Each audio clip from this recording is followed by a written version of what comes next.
Yang Amat Berhormat Perdana Menteri telah minta supaya Ketua Setiausaha Negara dan Ketua Pengarah Perkhidmatan Awam meneliti cadangan bekerja dari rumah atau work from home untuk pastikan beberapa perkara terselaras. Ini untuk sektor awam. Hasil daripada perbincangan itu akan dibincang dan diputuskan dalam mesyuarat insya-Allah pada Selasa depan.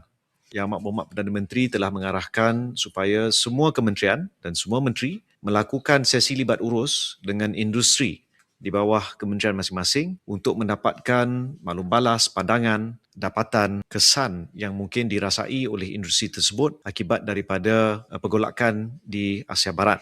Dan hasil daripada sesi libat urus itu akan dibawa pertama ke mesyuarat Jemaah Menteri pada minggu hadapan pada hari Selasa. Wakil-wakil industri juga akan dijemput untuk melakukan pembentangan bagi pihak industri masing-masing di mesyuarat Majlis Tindakan Ekonomi Negara yang akan datang, M10.